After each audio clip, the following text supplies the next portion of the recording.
Hello friends, आपका स्वागत है हमारे यूट्यूब चैनल कॉमर्स के गुरु में। आज हम लोग बात करेंगे अकाउंट्स के चैप्टर की एडमिशन ऑफ अ पार्टनर। आइए सबसे पहले हम लोग ये जानते हैं कि हम लोग एडमिशन करते क्यों हैं। सबसे मेन रीज़न जो है कि एडिशनल कैपिटल लेके आना बिजनेस में। तो जब भी नया पार्टनर आएगा वो कुछ ना कुछ कैपिटल लेके आएगा। तो हमारे बिजनेस में क्या आएगा, एडिशनल कैपिटल, मोर कैपिटल आएगा। ठीक है। और अगला पॉइंट है कि हम लोग कभी कभी कॉम्पिटेंट पर्सन को एडमिशन कराते हैं। कॉम्पिटेंट पर्सन मतलब हो गया कि नॉलेजेबल पर्सन, नॉलेज लेके आना बिजनेस में, एक नया फ्रेश माइंड लेके आना जिससे कि हमारे बिजनेस को नई ऊंचाइयां या नए जिसको बोल सकते हैं वेज मिलेंगे। ठीक है। अगला पॉइंट है कि हम लोग कई बार रेपुटेटेड पर्सन को लेके आते हैं जिससे कि हमारी फर्म की गुडविल मार्केट वैल्यू में इंक्रीज़ होता है। अगर कोई रेपुटेटेड पर्सन हमारे बिजनेस को ज्वाइन करेगा तो मेरी मार्केट में वैल्यू बढ़ जाएगी। कई बार हम लोग अपने एम्प्लॉयज़ को इनकरेज करने के लिए भी लेके आते हैं। एम्प्लॉय इनकरेजमेंट मतलब हो गया कि कई एम्प्लॉय हमारे कई साल से हमारे पास साथ में जुड़े हुए हैं, उनको इनकरेज करने के लिए हम उनको पार्टनर बनाते हैं, ओनर बनाते हैं। इससे क्या होगा कि वो पहले से ज़्यादा मन लगा के काम करेंगे क्योंकि अब वो इस फर्म के ओनर है, ना कि पहले की तरह एम्प्लॉय हैं। ठीक है। तो फ्रेंड्स, ये जो बात हुई, ये बात हो गई कि हमारे थ्योरेटिकल पॉइंट ऑफ व्यू से कि हम एडमिशन करते क्यों हैं। आइए हम लोग देखते हैं मैं बुक्स ऑफ अकाउंट में चेंजेस क्या क्या होंगे या फिर हमें क्या क्या करना पड़ेगा admission of a new partner के लिए। सबसे पहले हमें करना पड़ेगा new profit sharing ratio calculate करना पड़ेगा। फिर उसके बाद हम लोग सेक्रीफाइसिंग रेशियो कैलकुलेट करेंगे और उस सेक्रीफाइसिंग रेशियो को हम लोग यूज़ करेंगे ट्रीटमेंट ऑफ गुडविल के लिए। फिर हमारा होगा revaluation of assets and liabilities and then adjustments of accumulated profits and reserve. फिर adjustment of capital if needed. तो फ्रेंड्स, इन सब के बारे में हम लोग डिटेल में जानेंगे। तो ये था एक ओवर गो थ्रू था इस चैप्टर के बारे में। ठीक है। आइए हम लोग चलते हैं इस टॉपिक के पहले पॉइंट पे, calculation of new profit sharing ratio. ठीक है। न्यू प्रॉफिट शेयरिंग रेशियो हम लोग पढ़ेंगे, प्रॉफिट रेशियो। ठीक है। उसको मैंने चार पॉइंट्स में, सॉरी, तीन पॉइंट्स में मैंने डिवाइड कर लिया। आइए हम लोग सबसे पहला पॉइंट पढ़ते हैं कि well ratio of new partner is given. ठीक है। Ratio of new partner is given. इस मतलब इसमें हम लोग देखेंगे, इसमें इसे ये दिया रहेगा। सपोज करिए एग्जांपल ले लें कि मेरे पास ए, बी और सी, ये तीन पार्टनर है। नया पार्टनर आ रहा है डी। ठीक है। नया पार्टनर जो आ रहा है वो 1/8 के लिए आ रहा है। ओके। और इसमें ये बोल दिया जा रहा है कि हमारे जो एग्जिस्टिंग पार्टनर्स हैं उनका जो रेशियो है वो है 4:1। ठीक है। ये हमारे पास एग्जांपल है कि इनका जो ओल्ड रेशियो है एग्जिस्टिंग पार्टनर्स का वो है 4:1 और जो नया पार्टनर आ रहा है वो आ रहा है 1/D। ठीक है। हम लोग देखते हैं। तो इसमें ये करना होगा कि हम लोग सबसे पहले फर्म की प्रॉफिट को 1 एज्यूम कर लेंगे, लेट अस एज्यूम। ठीक है। फिर उसके बाद हम लोग ये कैलकुलेट करेंगे कि बाकी रिमेनिंग पार्टनर्स के लिए मेरे पास कितना प्रॉफिट शेयर बचा। तो शेयर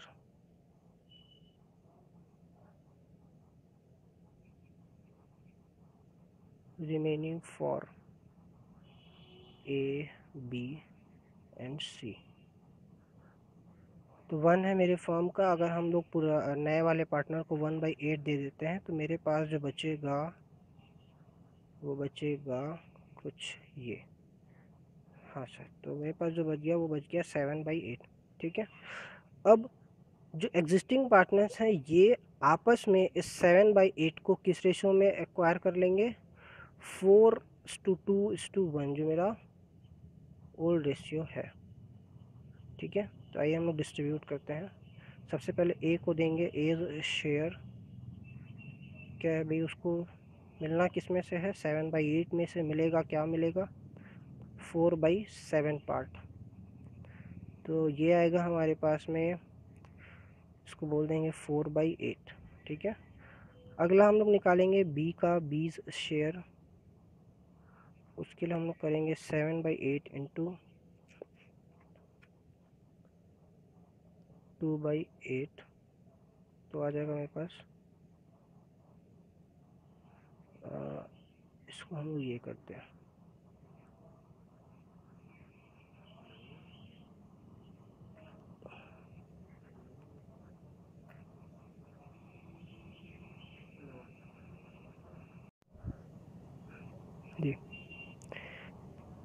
सी शेयर हो जाएगा, उसको मिलना है 7/8 में से 1/7, तो ये हो गया 1/8। तो सर हम बोल सकते हैं ए बी सी और डी, इनका जो रेशियो है वो क्या निकला हमारे पास, 4:2:1:1। ये याद रखेंगे कि हमारा जो डिनोमिनेटर है वो सेम होना चाहिए, ठीक है। सॉरी, ये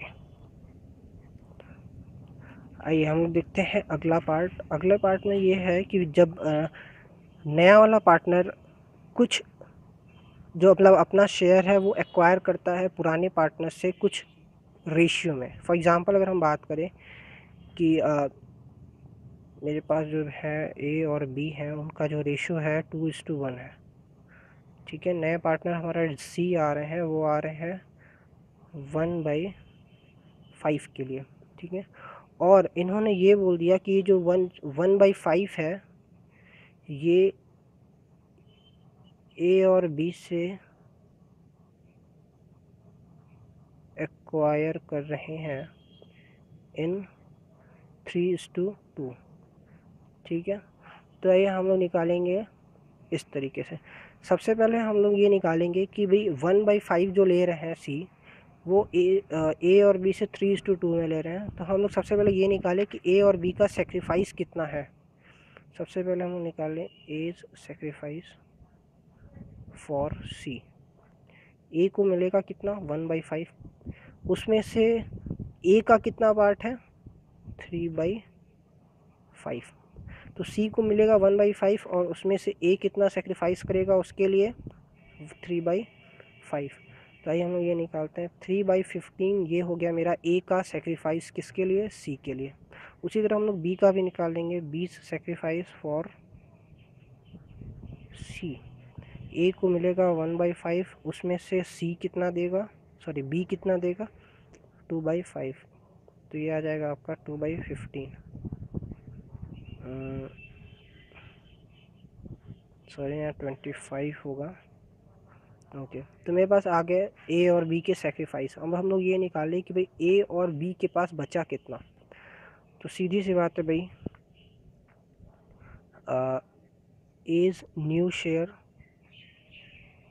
हो जाएगा, उनके पास था क्या, तो 2/3 था भाई, उन्होंने दे कितना दिया, तो 3/25 उन्होंने दे दिया सी को। उनके पास बचा क्या, तो आइए भाई हम कैलकुलेट कर लेते हैं, 50 - 9, इनके पास बच जाएगा 41/75, ठीक है। आइए हम लोग बी का भी इसी तरह कैलकुलेट करेंगे, 20 न्यू शेयर। बी के पास था क्या, कितना, तो 1/3 था, उन्होंने दे दिया सी को कितना, 2/25 हम लोग देखे थे, तो माइनस कर देते हैं।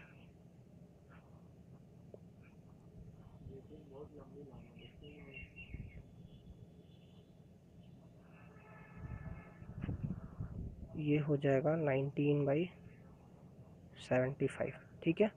अब ज़रा देखते हैं सी को, सी का शेयर, सी का शेयर हमारा था 1/5। हमें ये याद रखना है कि सबका डिनोमिनेटर सेम होना चाहिए। तो हमने देखा था ए का 75 था, बी का 75 था, तो हम लोग सी का भी कितना रखेंगे, 75। तो आइए हम लोग यहाँ पे मल्टीप्लाई कर देते हैं 15 से न्यूमरेटर और डिनोमिनेटर में, ताकि मेरा जो डिनोमिनेटर है वो तीनों का सेम हो जाए। तो मेरा जो न्यू शेयर आ रहा है,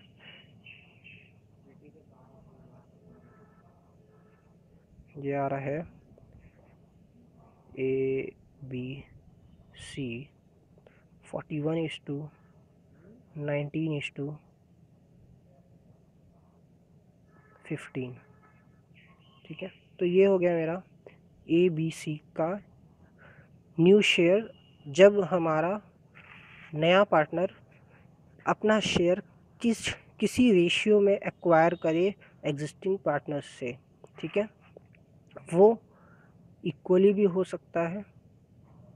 अगर इक्वली होगा तो मैं इसी में फर्दर बता देता हूँ आपको। यहाँ जब इक्वली होगा तो जैसा उन्होंने 3:5 में एक्वायर, मतलब हम लोगों ने देखा कि इनका सेक्रीफाइजेशन वो 1/2 हो जाएगा। ठीक है, आइए हम लोग नेक्स्ट पार्ट पे चलते हैं इसमें।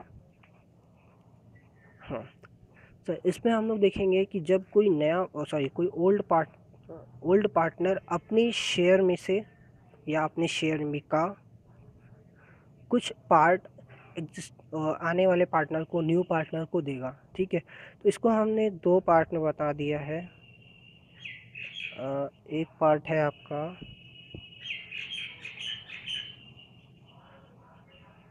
From his share of his share. ये क्या है हम लोग देखेंगे। ठीक है, हिंदी के लिए बोल सकते हैं अपने शेयर में से, या इन शॉर्ट में से अपने शेयर में का। हिंदी वाला पार्ट उड़ा देंगे। आइए, जब कोई पुराना पार्टनर अपना शेयर में से नए वाले पार्टनर को देगा तो हम लोग क्या करेंगे, कुछ पार्ट देगा तो हम लोग पढ़ेंगे फ्रॉम हिज शेयर। इसको मैंने इन शॉर्ट में इसलिए लिखा है क्योंकि यही वर्ड्स डिफरेंस पैदा करते हैं और इसी वर्ड्स में बच्चे कंफ्यूज भी होते हैं। ठीक है, तो हम लोग एग्जांपल देखते हैं। ठीक है, सपोज़ करिए ओल्ड रेशियो है मेरा, ए और बी हैं, उनका ओल्ड रेशियो है 3:2। ठीक है, और इन्होंने बोला कि भाई ए ने बोला A will give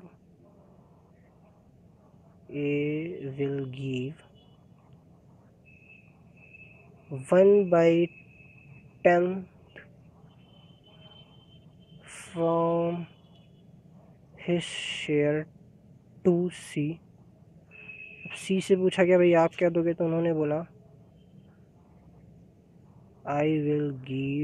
B will give 2/15 from his share to C। ठीक है, आइए, तो इन्होंने जो बोल दिया भाई, इन्होंने बोला कि ऐसे ऐसे हम देंगे, तो आइए हम लोग चेक करते हैं कि क्या बचेगा इनके पास और क्या मिलेगा सी को। ठीक है, एज न्यू शेयर कैसे निकलेगा भाई, आइए। ए का पुराना शेयर था मेरा 3:2। ठीक है, तो 3/5 उसमें से उन्होंने कितना दे दिया सी को, सर 1/10 दे दिया। ठीक है भाई, अच्छा है, आइए हम लोग चेक करते हैं भाई क्या बचा है। तो हमारे पास बचेगा 6 - 1 यानी 5/10। ए का न्यू शेयर है मेरे पास 5/10। उसी तरह हम लोग कैलकुलेट करेंगे बीज न्यू शेयर। फ्रेंड्स ये एकदम सिंपल है, बस आपको वर्ड्स समझने हैं। 2/5 में से वो दे रहे हैं 2/15 फ्रॉम हिज शेयर, अपने शेयर में से 2/15 दे दिया। आइए देखते हैं क्या बच रहा है इनके पास में। तो 6/2 4/15। ठीक है, अब आइए देखते हैं सी को मिला क्या क्या। सीज शेयर न्यू नहीं, क्योंकि वो नया पार्टनर खुद ही है, पुराना कुछ था ही नहीं उसके पास। तो हमें मिला है, इनको मिला 1/10 ए से, और क्या मिला 2/15। देखिए यहाँ पे इस क्वेश्चन में ये डिफरेंस था कि नए पार्टनर का रेशियो नहीं बताया कि भाई इतना इतना वो लेगा। हमारे जो पिछले दो एग्जांपल्स हैं हम लोगों ने देखा था कि उसमें नया पार्टनर का शेयर बताया हुआ था, इसमें नया पार्टनर का शेयर नहीं बताया। तो हमें पता लगाना होगा कि इसको, मतलब इनको दोनों पार्टनर से, ओल्ड पार्टनर से कितना कितना मिला। ठीक है, तो आइए हम लोगों ने देखा है कि यहाँ पे इतना इतना मिला है, तो हम लोग चेक करते हैं कि भाई मेरा नया रेशियो क्या होगा। तो हम लोग अगर एलसीएम निकालें तो मेरे पास कुछ ऐसा आएगा, एलसीएम 3 + 4, मेरे पास जो शेयर आ रहा है 3/30। हमने एक चीज़ जानी थी कि भाई हमारा जो डिनोमिनेटर होगा वो सबका सेम होगा। तो आइए हम लोग डिनोमिनेटर सबका सेम करके न्यू रेशियो लिखते हैं। तो new ratio is equal to A B C, denominator same अगर हम लोग करेंगे तो ये 15 8 + 7। और ये भी चेक कर लीजिएगा कि मेरा जो रेशियो है इनका एडिशन मेरा डिनोमिनेटर के इक्वल्स में आना चाहिए। तो सर हम लोग ये चेक करें तो ये आएगा मेरा 15 8 7 आ रहे हैं हमारे, ठीक है। आइए हम लोग बात करते हैं ऑफ हिज शेयर की। अगर आपको क्वेश्चन में कहीं ऑफ हिज शेयर दिख गया तो भैया ये क्या है, आइए चेक करते हैं। अगर हम इसी एग्जांपल को या इसी क्वेश्चन को बस वर्ड्स में अगर हम लोग चेंज कर दें तो देखते हैं मेरे पास आंसर क्या आता है और इसका मतलब क्या होगा। हमारा जो क्वेश्चन था वो था ए और बी का जो रेशियो है वो 3:2 रहेगा, ओल्ड रेशियो। हमने बोला A will give 1/10 from his share. अब हम लोग बोलेंगे of his share,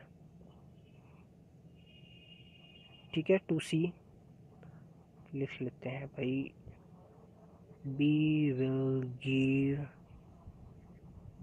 1/15 of his share to C, ठीक है। वहाँ पे हम लोग देखे थे कि फ्रॉम हिज शेयर, अब यहाँ पे हम लोग देख रहे हैं ऑफ हिज शेयर, ठीक है। इन दोनों में मतलब ये है कि उसने बोला कि हम अपने शेयर में से इतना रुपए या इतना पार्ट दे देंगे, लेकिन यहाँ पे बोला गया अपने शेयर का इतना पार्ट दे देंगे। एग्जांपल ले लें शॉर्ट, अगर हम लोग लें समझने के लिए, तो अगर हम बात करें मेरे पास 100 रुपीज़ है। अगर हमसे कोई बोले कि भाई आपको 20 रुपीज़ देने हैं मिस्टर एक्स को, ठीक है।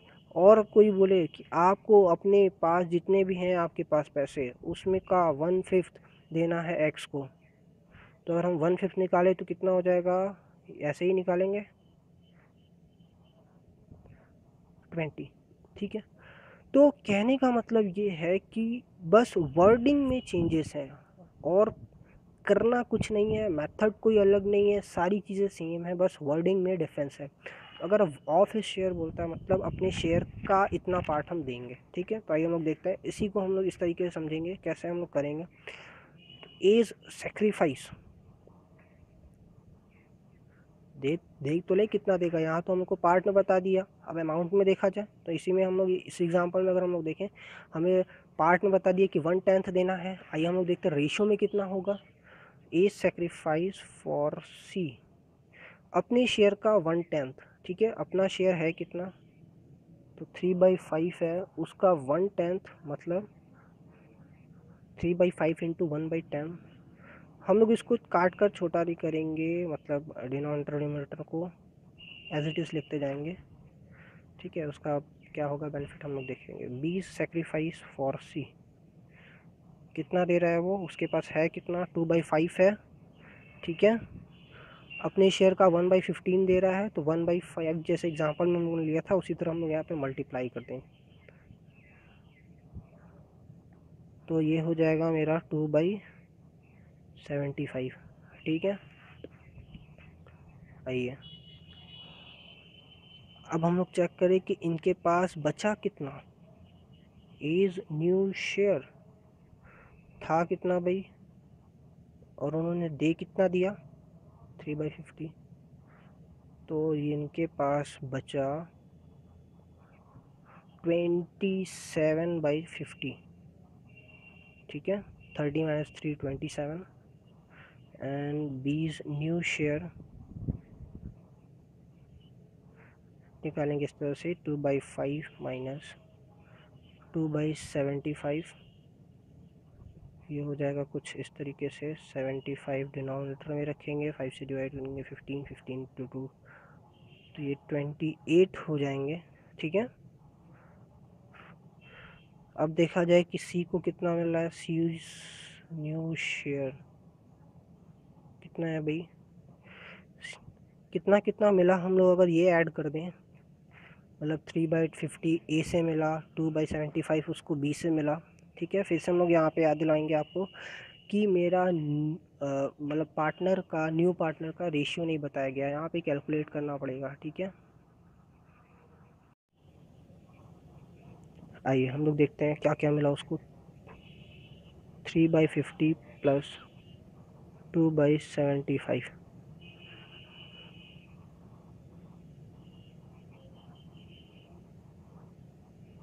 39 प्लस 4 ये हो गया 13/150। ठीक है, अगला मेरा स्टेप होगा कि सबका डिनोमिनेटर हमें सेम करना है। आप देखेंगे यहाँ पे 50 आ रहा है, 75 आ रहा है, 150। अगर हम एलसीएम ले तो मेरा एलसीएम आएगा 150। ठीक है, तो अब हम लोग जो करेंगे वो सबका डिनोमिनेटर सेम करेंगे।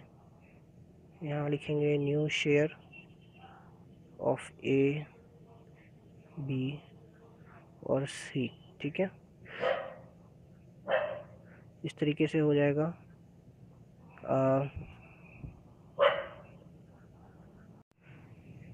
आइए हम लोग डिनोमिनेटर इनका सेम कर लेते हैं।